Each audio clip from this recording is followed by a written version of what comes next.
دنیا میں کچھ مجرم ایسے ہوتے ہیں جنہیں کوئی قانون پکڑ نہیں سکتا۔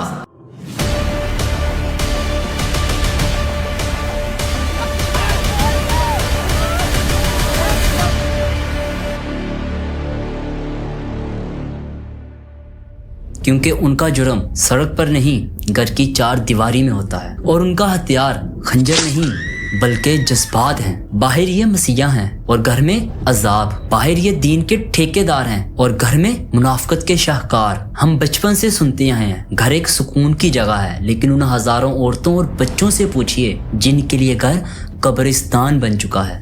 یہ کہانی کسی ایک انسان کی نہیں ہے، یہ اس ذہنیت کی ہے جو ہمارے آس پاس کہیں نہ کہیں سانس لے رہی ہے۔ باہر یہ عزت دار، شریف، با کردار، لیکن حقیقت میں مرد مافیا۔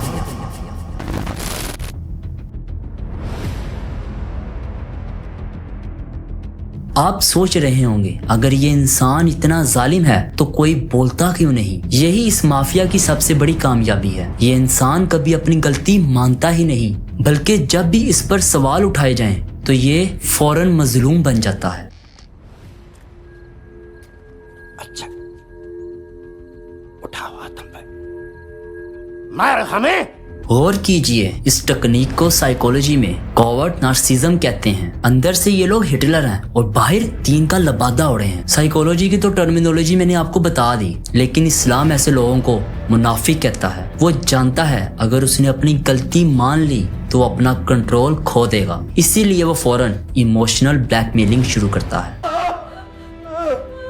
میں ہی برا ہوں، مار دو مجھے، ساری زندگی تم لوگوں کے لیے خوف پسینہ ایک۔ وہ آپ کو گلٹ فیل کرواتا ہے، یہاں تک کہ گھر والے بھی سوچنے پر مجبور ہو جاتے ہیں شاید ہم ہی غلط ہیں، ابا جی تو بیچارے ہیں۔ لیکن یاد رکھیے، ایسا انسان بیچارہ نہیں، ایک منجا ہوا فلوتا ہے۔ کیا آپ جانتے ہیں اس مافیا کا سب سے خوفناک پہلو وہ ہے جہاں یہ اللہ اور رسول کے نام کو ایک ڈھال بنا کر یوز کرتے ہیں۔ یہ لوگ اسلام کو لائف سٹائل نہیں بلکہ کنٹرول کا ٹول بنا کر یوز کرتے ہیں۔ ایسے لوگوں کے بارے میں اللہ تعالیٰ قرآن میں فرماتے ہیں، اور جب تم انہیں دیکھو تو ان کے جسم تمہیں بھلے لگیں لیکن وہ اندر سے کھوکھلے ہیں۔ جب بیوی حق مانگتی ہے تو اسے صبر کی تلقین کی جاتی ہے، جب بچے سوال کرتے ہیں تو اسے ادب کے نام پر چپ کروا دیا جاتا ہے۔ یہ وہ لوگ ہیں جو قوام کا مطلب ڈکٹیٹر سمجھتے ہیں، جبکہ رسول پاک کا فرمان ہے تم میں سے بہترین وہ ہے جو اپنے گھر والوں کے لیے بہترین ہے۔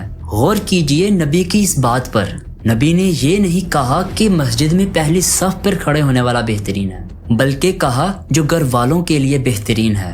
اگر آپ باہر ولی ہیں اور گھر میں درندے تو آپ دیندار نہیں بلکہ اسلام کے نام پر دھبا ہیں۔ ان کی نظر میں صبر صرف دوسروں کے لیے ہے اور شکر صرف اپنے لیے۔ یہ لوگ سلیکٹیو اسلام کے فالورز ہیں۔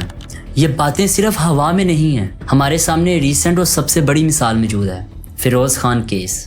غور کریں اس منظر پر، ایک طرح وہ سکرین پر دین کا لبادہ اوڑے نظر آتے ہیں، لوگوں نے انہیں سر آنکھوں پر بٹھایا، انہیں پیر اور رول ماڈل بنایا۔ وہیں دوسری طرف گھر کے اندر سے چیخیں اور جسم پر نیل کے نشان نظر آئے۔ یہ جو فوٹوز آپ دیکھ رہے ہیں یہ کوئی اے آئی جنریٹڈ نہیں ہے، یہ ان کی ایکس وائف کی طرف سے انسٹاگرام سٹوری پر خود لگائی گئی ہیں۔ انہوں نے دنیا کو بتایا ان پر گھر میں کیا ظلم کیا گیا۔ یہاں مرد مافیا کا سب سے خوفناک پہلو سامنے آیا۔ جب ثبوت سامنے آئے تو بجائے ظلم کو برا کہنے کے ہزاروں لوگوں نے، جن میں عورتیں بھی شامل تھیں، فیروز خان کا ساتھ دیا۔ لیکن کیوں؟ کیونکہ وہ دین کا لبادہ اڑ چکے تھے۔ بہت سارے ہمارے ایسے مجاہد اب کھڑے ہو گئے ہیں جن کو پتہ ہی نہیں ہے کہ قرآن مجید کیا کہتا ہے۔ انہوں نے کبھی قرآن مجید کو ٹرانسلیشن کے ساتھ پڑھا نہیں ہے، بڑے ہوئے پیدا ہوئے تو بولا جی میں لیٹ سے میں سندھ میں پیدا ہوا ہوں تو میں سندھی ہوں، میں پنجاب میں پیدا ہوا ہوں تو میں پنجابی ہوں، میں بلوچستان میں پیدا ہوا ہوں تو میں پٹھان ہوں۔ یہی وہ اندھا یقین ہے جس کا فائدہ یہ مافیا اٹھاتا ہے۔ جب فیروز نے لوگوں کے سامنے سمپتی گین کی تو سوچئے اس کی ایکس وائف پر کیا گزری ہوگی۔ پوری دنیا اسے جھوٹا کہہ رہی تھی۔ یہی وہ پوائنٹ ہے جہاں انسان کا دماغ جواب دے جاتا ہے۔ آپ سچ بول رہے ہیں لیکن دنیا آپ کو پاگل کہتی ہے۔ اسے کہتے ہیں گیس لائٹنگ۔ اس مینیپولیشن کا سب سے خوفناک اثر دماغ پر ہوتا ہے۔ مرد مافیا حقیقت کو اس طرح ٹوسٹ کرتا ہے کہ آپ کو اپنی یادداشت اور عقل پر شک ہونے لگتا ہے۔ یہ جو آپ نے ابھی دیکھا ہے اسے کہتے ہیں موونگ دا گول پوسٹ۔ جب فائدہ چاہیے ہو تو اصول بدل لو،